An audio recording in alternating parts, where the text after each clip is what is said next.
Hi, I'm Graham Sattler.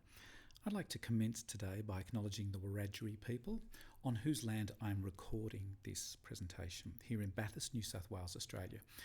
I'd like also to pay my respects to elders past and present, and also to any First Nations people watching this presentation today.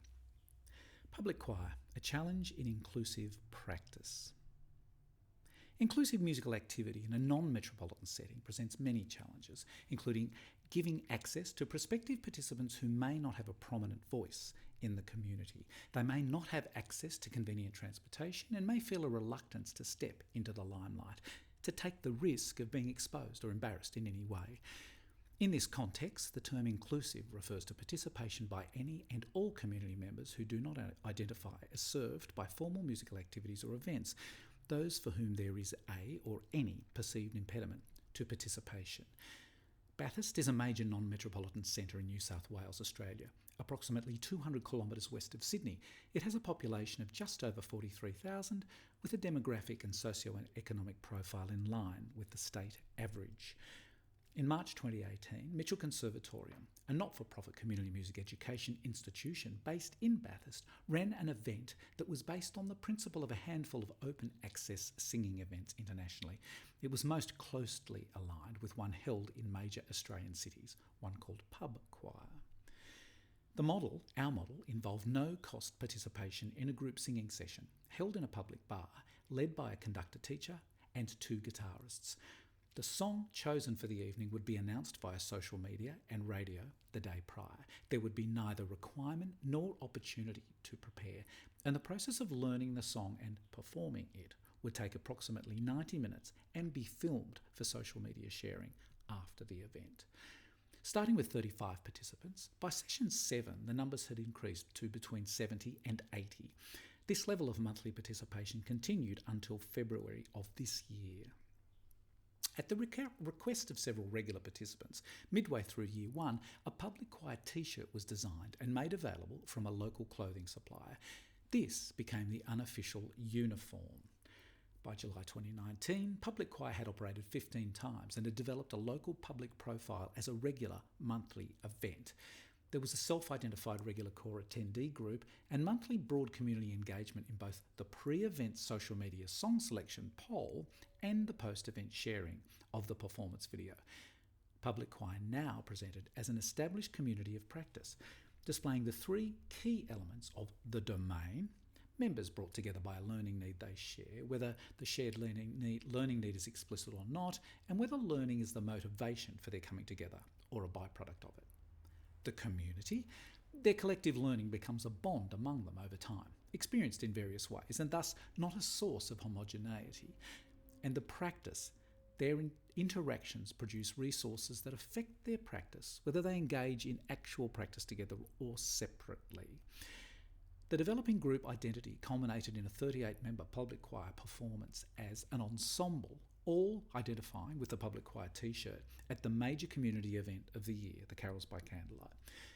Now, while no attempt had been made by the organisers to construct, present or encourage a group activity that imposed conditions on participation, we were now faced with a cohort of individuals that felt and encouraged in each other an affinity and a celebration of shared purpose. The challenge for the organisers was to maintain the unconditional welcome and run each and every session with the same principles and processes as the first. And they were to treat every session as if it were the first, keep it lively and consider the collective zone of proximal development, not that of the more capable, prominent, outspoken or regular attendees. To prepare 3 to 4 degrees of musical complication, to apply to the piece each night as required, but to respect the more capable participants' right to just sing the melody if they wished. And while communicating in an informal, friendly and confident manner, always show respect. Deprecation from the leaders is fine, but never be dismissive or too familiar with any participants. Be particularly mindful of the participants' adult vulnerability. Remember that as much as possible, the process is about offering hints to the participants to empower them to achieve for themselves. Every session starts out as good enough and improves from there. The leader's job is to set the experience up for necessary success every time. Do not use musical jargon and be consistent.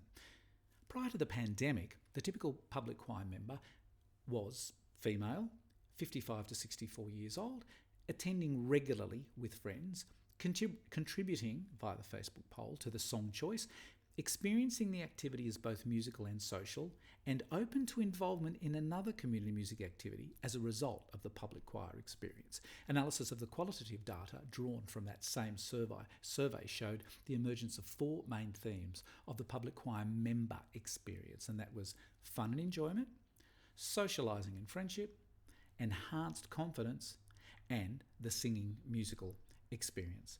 Prior to COVID-19, we had 60 to 80 participants monthly over 10 sessions per year, 2018-2019. A formal out-of-pub performance in December 2019. After the 21st session, the 1st of 2020, COVID-19 forced discontinuation and we reformatted as an online event from April 2020. Since then, we've had 6 monthly iterations with 1,200 to 1,500 viewers engaging with the recording over the 4 to 5 days following the Facebook Live event or during the Facebook Live event. We have now had reported a gradual loss of initial cohort, reported loss of a sense of membership. Now, this has resulted in a decision to replay the film of the first ever live event in an upcoming slot, one with a live audience or live participants rather than another streamed event, and to gauge impact on membership. Our intention now is to re-establish the live sessions in 2021, given continuing reduction in live event restrictions as they are unfolding here in New South Wales.